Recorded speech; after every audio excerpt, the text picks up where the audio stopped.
Pastor José Carlos de Lima, o irmão é ministro da Igreja Novo Israel, lá em São Roque. O senhor é um pré-milenista? Sim. Um pré-milenista. Explica para nós o ponto de vista pré-milenista, então, em relação a essa questão do milênio.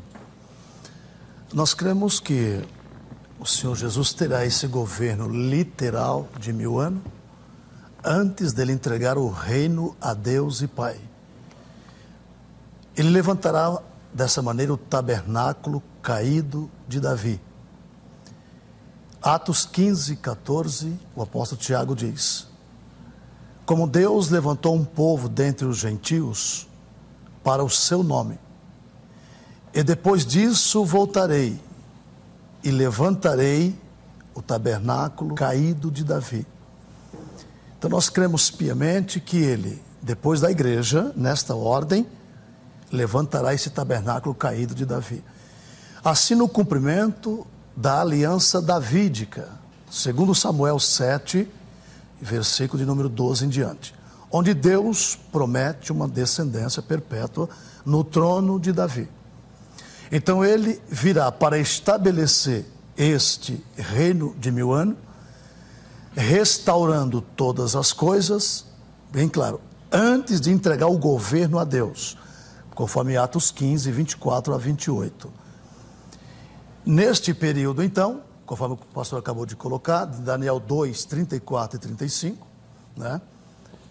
Onde, na sequência dos reinos, começando com Babilônia, terminando com o Império Romano, a pedra cortada sem auxílio de mão, que é o Senhor Jesus retornando e encerrando o governo mundial gentil, a pedra cortada esmaga exatamente nos pés da estátua todo o governo mundial gentil. Imagina a estátua, a cabeça de ouro Nabucodonosor, e a união dos dedos e dos pés em parte de ferro, em parte de barro. A nova versão do Império Romano, ressuscitada em Apocalipse 13, do 1 ao 10. Esse Cristo, então, virá exatamente, Daniel 2 e 35, para eliminar os pés da estátua. Aí diz assim: e a pedra que foi cortada e destruiu a estátua nos pés, se fez um grande monte que encheu toda a terra. Isso fala do alcance mundial do milênio. O versículo 44 reafirma: nos dias destes reis, o Deus do céu levantará um reino, não será jamais destruído. Bom, então nós cremos piamente, exatamente assim como está escrito, que acontecerá essa eliminação do Império Romano moderno ressuscitado, não é? Tendo o G8 como cabeça e depois sustentado por 10 países, e na sequência desse reino, o Senhor os eliminará, que é exatamente na parúzia de Cristo, né, conforme Apocalipse 1 e 7, e aí ele julga as nações, prende literalmente Satanás no abismo por 1000 anos, para que ele agora reine os 1000 anos, restaurando a terra. Sendo assim, o milênio é, acima de tudo, uma necessidade na própria natureza, conforme Romanos 8, 18 e 19. Dessa forma, Cristo completa os 1000 anos, e como no milênio nascerá gente e ainda morrerá, até porque o último inimigo de morrer é a morte. Então ela ainda estará no milênio. Só que conforme diz Zacarias 8, nas praças de Jerusalém haverá crianças e velhos carregando o seu bordão pela sua velhice. Então você tem a vida longa, crianças nas praças, portanto reprodução, mas também ainda tem a morte, porque a morte ainda terá vida no milênio, pois ela será o último inimigo a ser eliminado. Tanto é que o diabo é eliminado primeiro, depois, antes da morte, e a morte fica por último. Por esta razão é que nós cremos sim, nesse milênio literal, quando Cristo prende Satanás por 1000 anos, e aí ele vai governar a terra, ele vai mandar na terra, nesse 1000 anos, como última dispensação na ordem, na sequência. Depois disso, ele entrega o governo a Deus, né? Depois daquele Gog e Magog que cita, para Cristo provar os homens que nascerem no milênio. Última prova do homem. Soltar Satanás, que sai de novo e consegue formar um bloco de gente contra Cristo.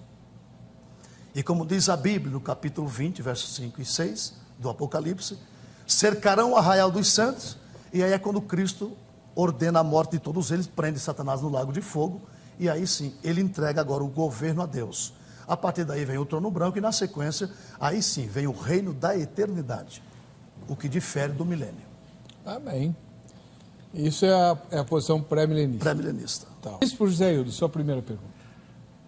Meu caro pastor José Carlos, o apóstolo Paulo, em 1 Coríntios capítulo 15, versículo 25, a partir do versículo 25, ele diz, sobre o reino de Deus, ele diz, é necessário que ele, Jesus, reine até que haja posto todos os inimigos debaixo dos pés. No versículo 26, o último inimigo a ser destruído é a morte.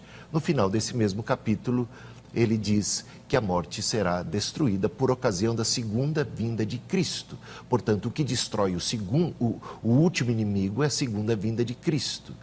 Portanto, esse reino de que Paulo fala, ele não está ali até com essa expressão até que, não é um reino que se estabelece gradativamente até que Jesus ponha todos os inimigos debaixo dos pés, sendo o último inimigo a morte. Como é que pode haver morte depois da segunda vinda de Cristo? Porque é exatamente por ocasião da segunda vinda de Cristo que se dirá, onde está, ó morte, a tua vitória? Tragada foi a morte pela vitória. 3 minutos para o senhor responder, pastor. Exatamente. A suprema profecia, eu costumo chamar, pastor, essa profecia de a maior das profecias, que vai acontecer exatamente no ato do arrebatamento da igreja, quando o nosso corpo for transformado, como o corpo de Cristo, né? Como está escrito em Filipenses 3, 20 e 21, né? Que o nosso corpo será igual ao dele, e aí sim, tragada foi a morte na vitória. Por quê? Porque aí, aquele vivo que foi arrebatado, ele não vai passar pelo processo da morte.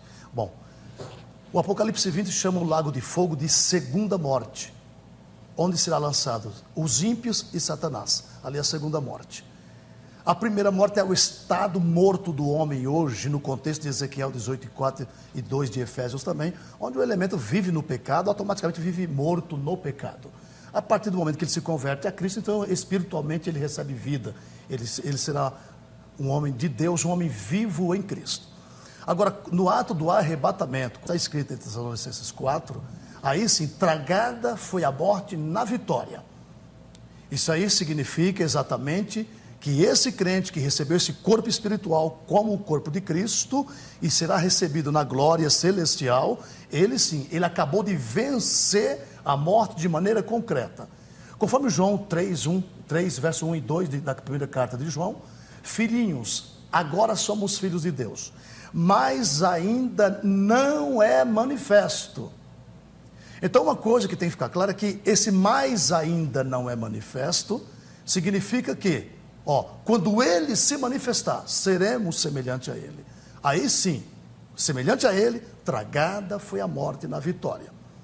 A morte ainda prevalecerá no milênio para aqueles que da grande tribulação terão vida ainda e vão se reproduzir no milênio, vão se casar no milênio, que é o tempo da restauração da terra. A eternidade, na eternidade ninguém se casa, nem se dá em casamento, tá? Isso aí com certeza. Agora, no milênio, sim, os homens se reproduzirão, a terra se repovoará de novo, aqueles que escaparam da grande tribulação, aqueles que ficaram na tribulação e conseguiram vencer o reino da besta, inclusive Israel, os 144 mil, o remanescente judeu que será salvo, estes sim, entrarão no milênio para povoar a terra de novo. No final do milênio, a história é totalmente diferente. Agora, nesse período milenar, tem sim vida e morte. Só que não tem a maldição da enfermidade e de todos os males. Por quê?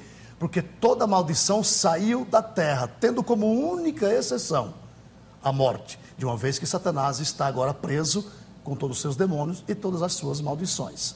A partir de então, é a bênção do milênio completo de Cristo durante essa dispensação. Obrigado, pastor. Bispo, 3 minutos para seus comentários. As palavras do apóstolo Paulo são muito claras. Ele diz que é necessário que Jesus Cristo reine até que haja posto todos os seus inimigos debaixo dos pés. Este reino de que Paulo fala é um reino que se dá de maneira gradativa até que haja posto todos os inimigos debaixo dos pés, até que o último inimigo, que é a morte, seja posto debaixo dos pés de Jesus. Portanto, esse último inimigo, que é a morte, sabemos pelas próprias palavras de Paulo na conclusão desse mesmo capítulo, será destruído por ocasião da segunda vinda de Cristo. Portanto, a segunda vinda de Cristo não inauguraria um período de reino de Cristo, mas ela culminaria esse período do reino de Cristo, que vai até a sua segunda vinda, onde é necessário que ele reine, colocando um a um seus inimigos debaixo dos pés, até o último, que é a morte. Portanto, a morte será tragada pela vitória por ocasião da segunda vinda de Cristo e não terá mais lugar a partir de então. Entraremos então na eternidade, e na eternidade não se casam, nem se dão em casamento, não há morte, não haverá mais choro, o Senhor enxugará de nosso rosto toda lágrima. E é um absurdo imaginar que depois da segunda vinda de Cristo ainda haveria espaço para morte dentro de um reino de Cristo literal aqui na terra. É absurdo também a ideia, completamente assim, fora. Não dá para entender como podemos supor que as pessoas sobrevivendo em tribulação, que são exatamente aqueles aliados da besta, os que não têm a marca do sangue do cordeiro, mas têm a marca da besta, estariam, em vez de recebendo ali o justo juízo de Deus, estariam recebendo o privilégio de desfrutarem um reino milenar aqui na terra. Portanto, olha, comamos e bebamos. O pior que pode acontecer para você é desfrutar o reino de Deus aqui na terra. Quer dizer, quando a gente vê os mártires, aquela visão dos mártires que também é vista no capítulo 6, eles estão clamando por vingança, por justiça. Até quando, ó soberano Senhor, não julgas e nem vingas o nosso sangue desses que habitam sobre a terra? E é dito a eles que esperem um pouco mais até que se complete o número de conservos seus que serão mortos assim como eles foram. E não até que se complete o milênio futuro depois da segunda vinda de Cristo. Portanto, sobre estes adoradores da besta é certo e vem com a segunda vinda de Cristo. Para eles não há esperança de um milênio aqui na terra. Muito bom. Agora é a vez do pastor José Carlos de Lima fazer a primeira pergunta dele. Muito bem. Prezado pastor, eu quero deixar essa pergunta bastante simples, né? Que, de uma vez que não pode ter uma tréplica, mas nós vamos tentar arrumar um jeito que a gente gostaria de responder isso aí, tá? Então, quando se cumprirão os 6 objetivos das 70 semanas de Daniel com relação à cidade de Jerusalém e o povo judeu? Quando se cumprirão de uma vez, pelo que o senhor nos disse? Para não comer o tempo da resposta, o senhor pode dizer para nós quais são esses 6 objetivos, inclusive lendo o texto? Cessar a transgressão, dar fim aos pecados, expiar a iniquidade, trazer a justiça eterna, selar a profecia e ungir o santo dos santos. Quando que esses 6 objetivos, então, se cumprirão, de uma vez que não tem um milênio literal? O senhor compreendeu ou quer que leia o texto? Não, eu conheço bem. Não, eu conheço bem o texto. Tá. Eu não sei se o telespectador compreende, vai ter que ler então vamos ler Daniel o texto. capítulo... Vamos ler o texto. Capítulo 9. Pode ser lido o texto? Pode ler o texto, aí o senhor vai ter 3 minutos para o senhor responder quando é que serão cumpridos esses 6 objetivos que nem eu sabia que tinham. Vamos lá. 70 semanas estão determinadas sobre o teu povo e sobre a tua santa cidade. Primeiro objetivo, cessar a transgressão, dar fim aos pecados, expiar a iniquidade, trazer a justiça eterna, selar a visão e a profecia e ungir o santo dos santos. Aqui é Gabriel falando para Daniel, 9, verso 24, a maior das profecias do Velho Testamento, as 70 semanas. Então, esses são os objetivos. Muito 3 bem. minutos. O nosso Senhor Jesus Cristo, ele decifrou as 70 semanas de Daniel nos capítulos 23 e 24 de Mateus, por exemplo, no Sermão das Últimas Coisas. E ali a gente vê claramente, por exemplo, falando de 70 semanas, tanto o ponto de vista pré-milenista, dispensacionalista, como o amilenista, o pós-milenista, concordam que 70 semanas ali são referências proféticas a 490 anos, que somados, ele divide as 70 semanas em 2 períodos, né? A primeira semana, depois, não, 7 semanas, depois 62 semanas, e a última semana fica a derradeira. Então, nessas 69 semanas, ele diz, isso vai dar 483 anos. Se você conta 483 anos desde o decreto de Artaxerxes para Jerusalém, cai exatamente no ano 27 da era cristã. Sabemos que Jesus nasceu 4 anos antes de Cristo, portanto, Cristo teria no ano 27 30 anos de idade, e é com 30 anos de idade que ele é batizado por João e também começa seu ministério entrando numa sinagoga e lendo aquele texto messiânico de Isaías, onde é dito: o Espírito do Senhor está sobre mim, porque me ungiu para cumprir os seis propósitos que encontramos ali nas 70 semanas de Daniel. E em Mateus capítulo 23, Jesus diz aos fariseus, vai ser um pouco complicado explicar tudo isso em 3 minutos, mas vou tentar agora acelerar. Eu sei, vou tentar acelerar o processo, porque realmente se trata de algo bem... Jesus diz assim vocês estão adornando o túmulo de seus antepassados, dizendo que se vocês estivessem no lugar de seus antepassados, não matariam os profetas. Vocês fazem pior, vocês são hipócritas, vocês vão encher a medida de transgressão de seus pais, vão fazer transbordar, de modo que desta geração será requerido o sangue de todo o justo que já morreu, desde Abel até Zacarias, que foi morto entre o alpendre e o altar. Portanto, aquela geração, Jesus diz, receberia o maior de todos os castigos, porque seria responsável pela morte do ungido.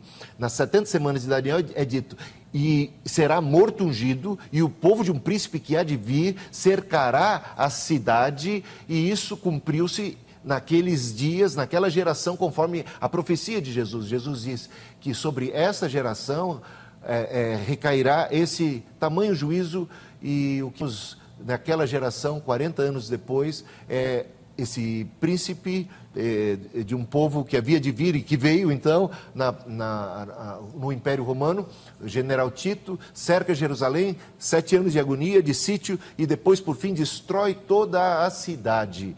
Então, cumpre-se as palavras de Jesus: o ungido é morto, Cristo, todos aqueles propósitos cumprem-se na pessoa de Jesus Cristo. Ele veio realmente satisfazer a lei e os profetas. Mas vai para o meu blog e vai ter lá a resposta detalhada, completa dessa profecia, que é maravilhosa. Pastor Zé Carlos, o senhor vai ter 30 segundos a mais do que os seus 3 minutos para fazer o comentário, porque o bispo estourou o tempo dele. Então, nos comentários do pastor Zé Carlos e Lima, que ele vai fazer agora, 3 minutos e meio. Muito bem. 6 objetivos com relação a Israel e Jerusalém. Tá? Esses objetivos, nenhum deles se cumpre na pessoa de Jesus. Ele não tem nada a ver com isso aqui. Se cumpre em Israel, na nação de Israel. 70 semanas estão determinadas sobre o teu povo e a tua cidade, e não sobre Cristo. Tá? O Messias aparece no verso 26, 2 ungidos. Primeiro, Cristo, o Messias. Segundo, o príncipe romano, que no caso foi Tito Vespasiano, quando entrou em Jerusalém no ano 70. Tá bom? Bom, começando então aqui. Esses objetivos, nenhum se cumpriu em Israel. Por quê? Porque Israel quebrou o plano de Deus com relação a eles. Então vem Jesus e diz assim, após o plano quebrado: Jerusalém, que matas os profetas e aqueles que te são enviados, quantas vezes eu quis ajuntar os teus filhos sob as asas, como a galinha ajunta os seus pintinhos, mas tu não quisestes. Verso 37 do capítulo 23. Aí vem o verso 38. Eis que a vossa casa vai deserta. Ficou no ano 70 mesmo. Aí vem o verso 39. Porque desde agora eu vos digo que não me vereis mais. Não me vereis mais. Israel, você não vai me ver mais.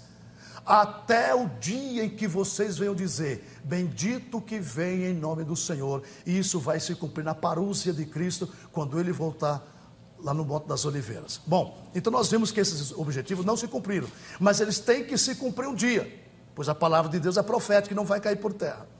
E esta palavra aqui, ela vai se cumprir exatamente com este povo. Não vai se cumprir nem com Cristo e nem com a igreja dele. Porque a igreja de Cristo, ela surge neste intervalo entre a 69ª semana e a 70ª última, a qual não chegou ainda. Nós estamos no intervalo entre as duas últimas semanas. A 69 terminou em 6 de abril de 32. A partir dali, tudo que aconteceu com Cristo, fato histórico, ele vai à cruz, será tirado o ungido, ele vai à cruz. Segundo fato histórico, o povo do príncipe que há de vir, Tito Vespasiano, no ano 70. Aí no versículo 27 do capítulo 9 está escrito que ele firmará uma aliança com muitos por uma semana, e na metade da semana, uma semana, 7 anos, e na metade da semana, 3 anos e meio, ele faz cessar o sacrifício e a oferta de manjares, e sob as asas da abominação virá o assolador. Está exatamente aí o anticristo prefigurado em Tito Vespasiano, o qual se levantará na grande tribulação. Portanto, esses objetivos aqui não se cumpriram ainda, porque não chegou ainda a última semana. Nós ainda estamos esperando o verso 39, bem claro, até que digas, bendito que vem em nome do Senhor. Israel não registra a história em nenhum lugar o cumprimento desse versículo, que em algum lugar Israel está orando, agradecendo a vinda do Messias.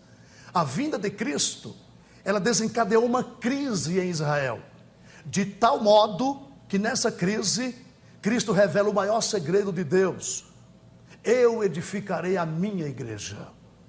Esse segredo que nasceu em Atos 2, embaixo do Pentecostes, explicado por Paulo, em Efésios 3, do 1 ao 10, o mistério que esteve oculto desde gerações passadas e que agora está revelado, Cristo em vós. Em 11 de Romanos, ele explica em detalhes esse mistério e esse maravilhoso acontecimento: Cristo nos gentios, esperança da glória. Amém, muito obrigado.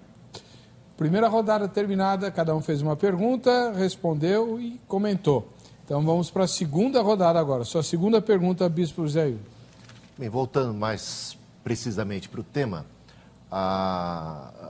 ainda falando sobre aquele texto de 1 Coríntios capítulo 15, é dito ali que o último inimigo a ser destruído é a morte, e a morte é destruída por ocasião do arrebatamento da igreja, da segunda vinda de Cristo, onde se dirá, onde está a morte, a tua vitória. Portanto, o último inimigo é a morte, destruída por ocasião da segunda vinda de Cristo. Como dizem os pré-milenistas que haverá inimigos depois da segunda vinda de Cristo, quando a segunda vinda de Cristo destrói todos o último inimigo, que é a morte. 3 minutos, pastor. Bom, está sendo pulada aí uma etapa principal, o arrebatamento da igreja, tá? Aquilo se dá de maneira pré-tribulacional. Porque assim que Cristo tirar a igreja dele aqui no arrebatamento, então vai se cumprir a última semana de Daniel, a 70ª semana. A partir daí, então, desencadeia os 7 anos de tribulação na terra, o anticristo será eleito, e aí tudo vai acontecer como está escrito, O Senhor Deus, no capítulo 7 do Apocalipse, no 14, ele tem um particular com o remanescente de Israel, para preservá-los, e depois nós temos a parúzia, a volta de Cristo, que subiu arrebatada, glorificada em 19 do Apocalipse, do 1 até o versículo de número 10. A partir dali, então, nós temos o quê? Nós temos o esmago de Cristo nas nações, eliminando aqueles inimigos que estão ali oprimindo Israel. Nós temos essa profecia em Isaías 63, do 1 ao 4, o cumprimento em Apocalipse 19, 11 até o 21, onde Cristo convida até as aves do céu para se alimentar da carne daqueles que estão esmagados ali, exatamente no Armagedon. Ali ele julga as nações, prende o diabo e começa o milênio, tá? Quando eu falei assim, o último inimigo, como está escrito aqui, o último inimigo que vai morrer é a morte, se dá pelo seguinte motivo: depois do milênio, nós temos o trono branco para julgar todos que estão no inferno, conforme o Apocalipse capítulo 20. Aí o inferno dá os mortos que nele estão, e como diz a Bíblia, o mar, todos darão, os mortos que morreram, todos chegarão diante de Cristo para serem julgados. Aí sim, ele nada ao inferno. O povo redimido agora entra na eternidade com Deus e com Cristo. Aí sim, a morte foi eliminada. Tratando-se do milênio, que é um período dispensacional de 1000 anos, literais, como está em 20 do Apocalipse, e que em 7 versículos, 6 vezes se fala de 1000 anos, então se nesse período ainda tem a morte. Por isso que Zacarias, capítulo 8, verso de número 20 e 21, deixa bem claro que velhos e crianças andarão nas praças de Jerusalém. Por isso nós temos no capítulo 14 de Zacarias, Jerusalém, recebendo povos de todas as nações, como está escrito, que virão para adorar o Senhor todos os anos em Jerusalém, que é o centro, passa a ser o centro religioso de toda a terra. No versículo de número 20 e 21, diz que pegarão na hora do vestido de um judeu, dizendo: vamos convosco a Jerusalém, porque sabemos que o Senhor está em vosso meio. Então vem pá. Aí tem uma ameaça. E aqueles que não vierem para adorar, a nação que não vier para adorar, não virá sobre elas a chuva. Aí tem uma certa ameaça de Deus para aqueles que não subirem para adorar durante o período do milênio. E depois disso aqui, eu vou deixar aqui uma pergunta de arrepiar o pelo. Tá bom. Obrigado, pastor. Bispo José Hildo, seus comentários. Bem, mas o apóstolo Paulo claramente diz que é a segunda vinda de Cristo, onde acontece o arrebatamento da igreja, que põe fim ao último inimigo, não havendo espaço para o surgimento de novos inimigos depois da segunda vinda de Cristo. Seria um contrassenso depois da destruição do último inimigo, por ocasião da segunda vinda de Cristo, conforme claro o ensino do apóstolo Paulo, termos novos inimigos surgindo. Pior ainda, imagine o seguinte: Cristo vem, segundo o ponto de vista pré-milenista, dá uma ideia, ele vem, arrebata a sua igreja na sua segunda vinda, né? E vai agora reinar aqui na terra, vai ter um trono terrestre, quando toda a Bíblia do Antigo e do Novo Testamento diz que o trono de Deus é no céu. Várias são as passagens, o trono de Deus está no céu, mas vai colocar o trono de Cristo aqui na terra, reinando sobre aqueles que eram os perseguidores da igreja, né, sobre as nações impenitentes, sobre os não conversos, e que estavam do lado da besta. Em vez de agora experimentarem o juízo de Deus, vão experimentar o reino milenar de Cristo. Agora Cristo reina com o corpo glorificado, ele já veio sobre as nuvens do céu, com poder e grande glória. Quem é que pode contra Cristo e os eleitos salvos, com corpos agora glorificados, ressurretos, transformados, e que no final desse milênio, né, quando interpretado pelo pré-milenismo de modo literal, no final desse milênio, Satanás solto e enganará as nações. Acreditem, pasmem, depois de um reino de 1000 anos de Cristo poderoso aqui na terra, as nações serão tão tolas a ponto de serem engabeladas por uma argumentação que queremos entender qual seja essa argumentação, que levará ao motim mundial contra Cristo e os com corpos glorificados, o arraial de Deus. E sabe, Jesus vai precisar que um fogo desça do céu para destruir os inimigos. Gente, quando Jesus com o corpo glorificado precise de ajuda do céu para destruir inimigos que ousam atacá-lo, inimigos de carne e osso, ousam atacar o Rei Eterno, eu acho que realmente isso parece mais uma história em quadrinho muito mal engendrada. Não dá, não cola, não funciona. É Cristo que é esse fogo que desce do céu para salvar a sua igreja do período da grande tribulação, oprimida, recebe auxílio daquele que vive e reina do seu trono celeste e desce como fogo do céu para destruir seus inimigos. E temos o juízo final, e a ressurreição é descrita depois desse episódio, no versículo 13, né? A ressurreição dos mortos ali, depois desse episódio descrito do capítulo 20. A Igreja Metodista Livre. Pode fazer, pastor. Muito bem.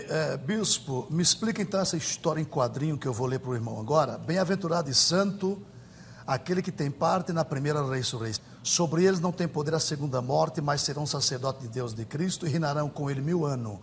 Acabando 1000 anos, Satanás será solto da prisão e sairá a enganar as nações que estão sobre os 4 cantos da terra, Gog e Magog, cujo número é como a areia da praia do mar. Subirão à largura da terra e cercarão o arraial dos santos e a cidade amada. E de Deus desceu fogo do céu e os devorou. Me explica aqui essa história em quadrinho, por gentileza. Bem, eu acho que, José Carlos, você devia ter entendido melhor a minha colocação e não me acusar de ter chamado a palavra de Deus de história em quadrinho. O que eu chamo de história em quadrinho é a interpretação que vocês pré-milenistas dão e não o que está escrito na palavra de Deus. Porque eu respeito muito a palavra de Deus, mas eu não tenho respeito pelo modo como vocês interpretam e fazem da palavra de Deus alguma coisa bizarra. E essa é a questão que eu acho que tem que ficar bem clara aqui. O modo como eu interpreto o Apocalipse 20. Satanás é preso e amarrado para não mais enganar as nações. Jesus disse que Satanás foi amarrado por ocasião da sua primeira vinda. Jesus disse. E você vai negar o que Jesus disse? Ele disse, Satanás foi preso. Vi Satanás caindo como um relâmpago. O valente é amarrado antes que Cristo possa entrar e saquear os bens. Ele já foi amarrado. É chegada a hora de ser expulso o príncipe desse mundo. Isso aconteceu por ocasião da primeira vinda de Cristo. Ele amarrou Satanás para não mais enganar as nações, até que se cumpra os 1000 anos. 1000 anos é algo figurado, que é o período de reino de Cristo aqui na terra através da sua igreja, para que nós possamos cumprir aquele mandamento que ele deu, quando disse, todo poder me foi dado no céu e na terra, portanto, ide fazer discípulos de todas as nações. As portas do inferno não prevalecerão contra a igreja. Nós temos poder sobre todo o domínio do mal. Portanto, temos poder dado pelo Senhor que vive e reina no celeste. E aí, estamos reinando com Cristo esses 1000 anos. Ao terminarmos a nossa missão, porque o reino de Deus estará repleto de salvos de todas as tribos, povos, línguas e nações, completado o período de gentios salvos, plenos no céu e até um avivamento dentre os judeus. Quando a igreja estiver plena, Satanás será solto ao completar a igreja a sua missão. E então fará uma luta, porque sabendo que pouco tempo lhe resta, ele investirá pesado contra a igreja de nosso Senhor Jesus Cristo, daqueles que estarão vivos nesta ocasião. E aí, Cristo virá dos céus. Essa grande tribulação durará pouco tempo. Virá sobre as nuvens do céu com poder e glória, e com o sopro da sua boca destruirá o anticristo, destruirá a besta e o inimigo. É assim que eu interpreto. Portanto, eu não vejo nada de história em quadrinho nesse texto. Eu vejo que esse texto é simplesmente uma maneira figurada de retratar aquilo que Jesus ensinou, que os apóstolos, sem jamais terem mencionado um reino de Cristo de 1000 anos, que deve ser interpretado à luz da literatura apocalíptica, cheia de figuras de linguagem. Portanto, 1000 representa algo pleno, e esse pleno é o tempo da igreja de cumprir esse reino que se dá de maneira paulatina até cobrir toda a terra. Portanto, meu irmão, creia, eu acredito na inspiração das Sagradas Escrituras e respeito muito e assim as interpreto. 3 minutos para os seus comentários, pastor José Carlos. Muito bem. Lucas 10:18 é o versículo que o bispo está fazendo referência aqui. Eu via Satanás cair do céu como um raio, disse Cristo Jesus.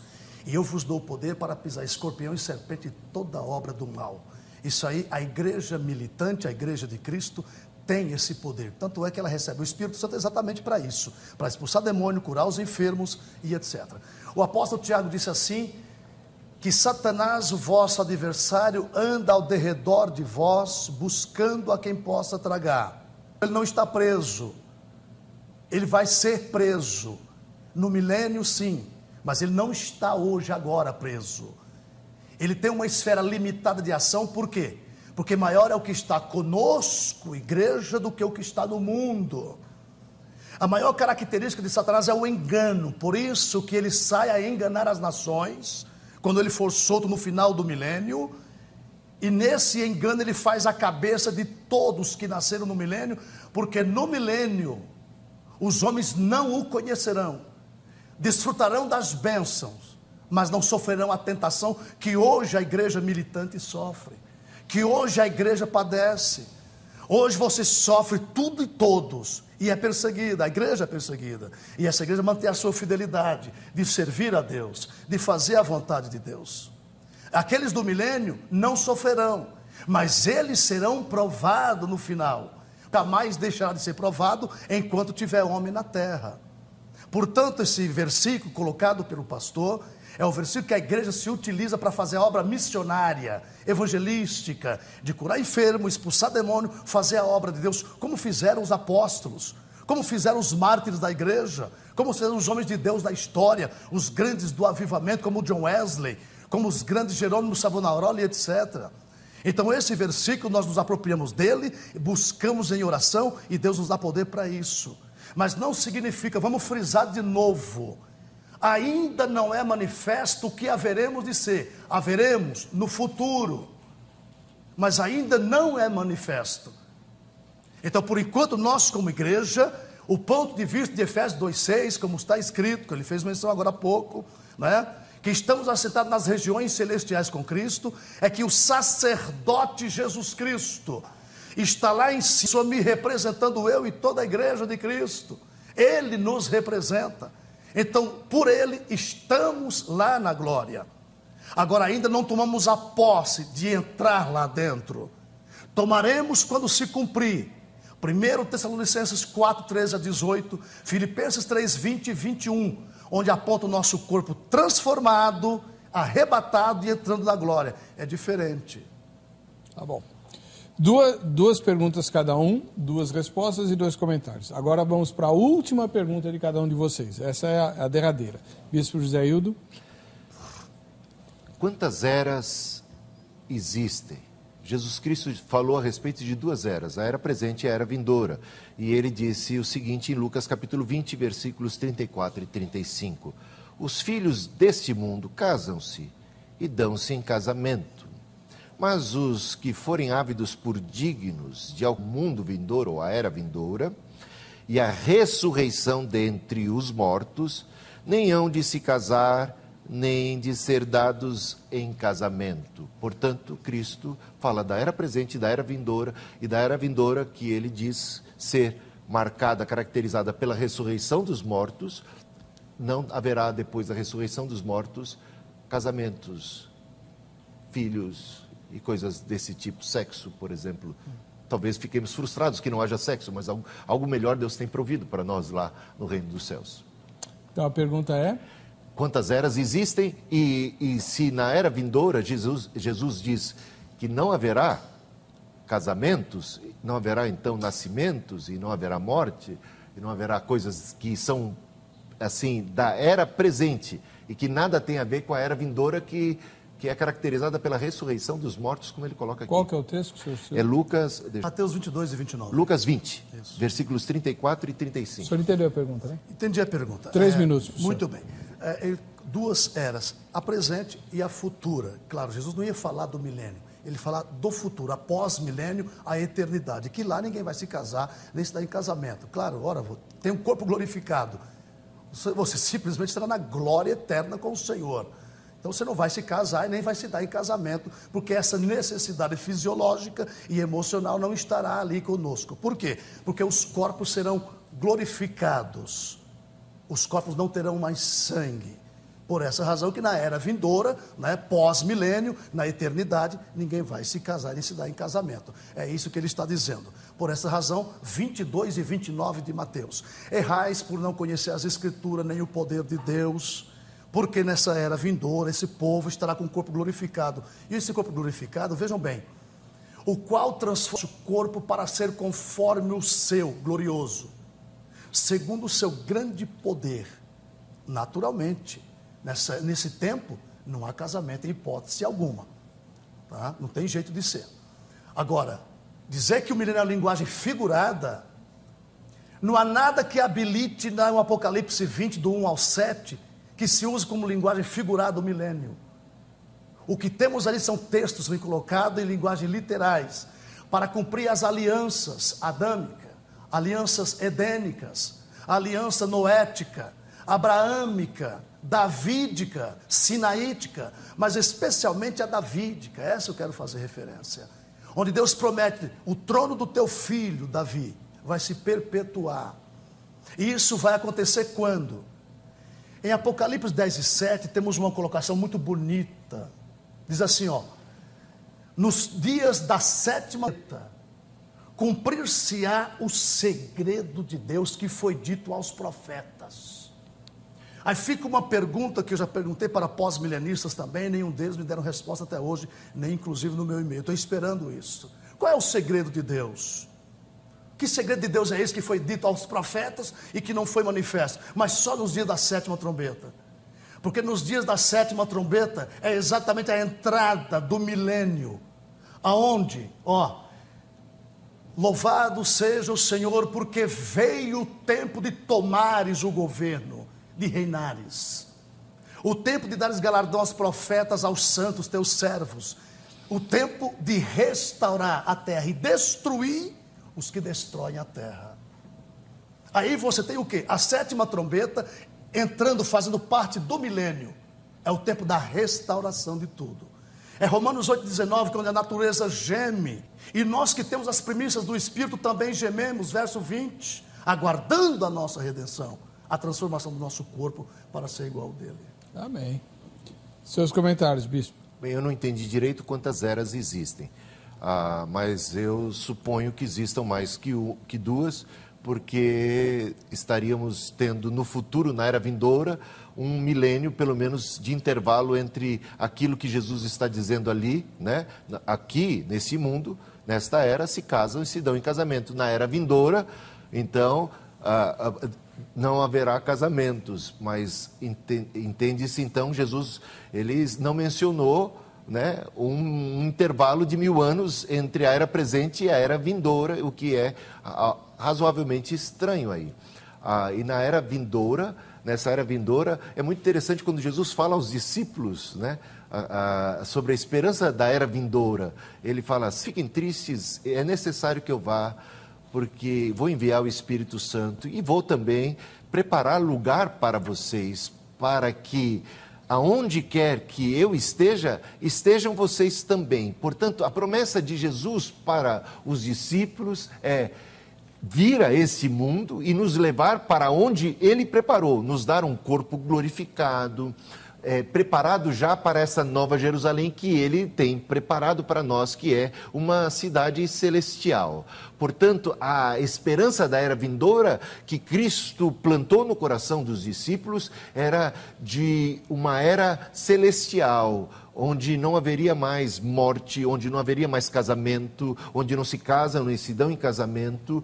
E ele disse que viria não para ficar aqui conosco 1000 anos, ele disse que viria para nos levar para si, para o lugar que ele preparou. E eu queria muito entender onde é que incluiria esse milênio. Ele nunca mencionou um intervalo entre a sua segunda vinda e a eternidade.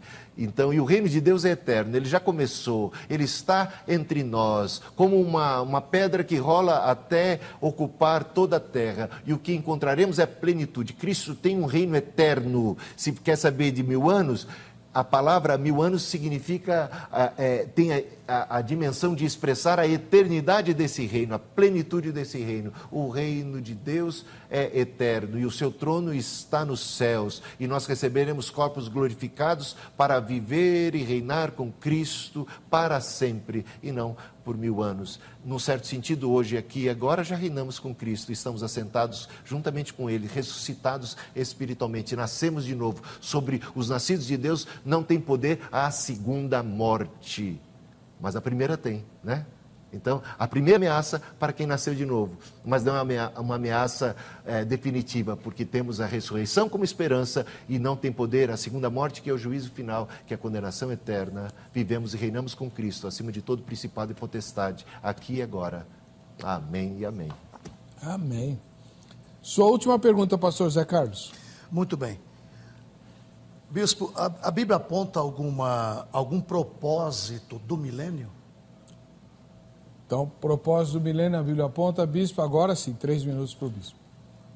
É bem claro ali no Apocalipse capítulo 20, que Satanás é preso para não mais enganar as nações, e Cristo passa a reinar a partir, entendemos, da igreja e do seu trono. Todo o poder me foi dado no céu e na terra, disse Jesus, aqui antes de subir aos céus. Portanto, ele já tinha recebido todo o poder e glória, e ele enviou seus discípulos para fazerem discípulos de todas as nações. Portanto, o propósito seria realmente evangelizar, discipular as nações, fazer discípulos de Cristo de todas as nações, e este propósito vemos cumprido já numa visão antecipada do futuro, no livro de Apocalipse, capítulo 6, na visão dos mártires, no capítulo 7, na própria visão dos mártires, que são procedentes de todas as tribos, povos, línguas e nações. Portanto, a igreja é bem-sucedida na sua missão. As portas do inferno não prevaleceram contra ela. Por quê? Porque Cristo, ao vir a esse mundo, ele amarrou Satanás, ele disse: agora é chegada a hora de ser expulso o príncipe desse mundo, e quando eu for levantado, uma referência, alusão à cruz, eu atrairei todos a mim. Portanto, o diabo não tem mais o poder de impedir que as pessoas venham a Cristo, como ele enganava o mundo que estava em trevas, viu uma grande luz. Ele não tem mais aquele poder que tinha de antemão. Pedir agora que a luz se espalhe. A luz, as trevas não prevalecerão contra a luz, e ela vai se espalhar. E nós fomos enviados como sal da terra e como luz do mundo. E temos um papel aqui na terra de evangelizar as nações, de discipular e de desfazer as obras do diabo, porque Cristo veio já na sua primeira vinda para desfazer as obras do diabo. E esse reino vai ganhando mais vulto à medida que o tempo passa e o Espírito já é derramado como poder para que nós cumpramos a nossa missão, evangelizemos e tragamos a justiça para a terra. O reino de Deus não é comida nem bebida, mas justiça, paz e alegria no Espírito Santo. No mundo tereis aflições, mas tem de bom ânimo, eu venci o mundo. Na cruz, Jesus Cristo despojou principados e potestades. Ele reina e deu poder aos seus discípulos. E podemos ligar e desligar, orar, evangelizar, fazer discípulos e espalhar a luz, e onde a luz entra, as trevas são espantadas, e o maligno não tem poder, inclusive o maligno não nos toca. E é interessante observar esses textos, mas também à luz daqueles: não deis lugar ao diabo, porque o diabo está amarrado, mas tem o seu poder restrito, mas tem como um cachorro o seu raio de ação numa corrente. Portanto, não entre no raio de ação dele, não deis lugar. Mas se você está em Cristo, o diabo não te toca. Você tem poder sobre o mal, você reina com Cristo, você evangeliza, é sal da terra e luz do mundo. Ok. 3 minutos para os seus comentários, pastor José Carlos. Muito. Concernente o milênio, Paulo dá um nome muito bonito a essa dispensação. Em Efésios capítulo 1, 9 e 10 está escrito: de tornar a congregar em Cristo todas as coisas na dispensação da plenitude dos tempos, tanto as que estão no céu como as que estão na terra. Nas palavras do apóstolo Pedro, em Atos 3 e 21, restauração de todas as coisas. O milênio tem, primeiramente, dentre os muitos propósitos de Cristo no milênio, é cumprir toda a aliança feita no passado. Dentre essas, já destaquei, a principal, a davídica. Mas tem também esse aqui, plenitude dos tempos, é restaurar todas as coisas. O milênio é, portanto, um período do descanso e restauração da terra. Primeiro, onde nós temos em Isaías capítulo 11, o reino do milênio de Cristo, e no capítulo 35 também, onde a natureza, está escrito: nenhum mal se fará no monte santo do Senhor. Você tem ali, por exemplo, o leão comendo palha com o boi, você tem, por exemplo, a ursa dormindo junto com a vaca, você tem o filhote da ursa com o bezerro. Nenhum mal se fará no monte santo do Senhor. Portanto, o milênio tem características que diferem muito da eternidade. O milênio, Cristo restaura essa terra com a presença dele.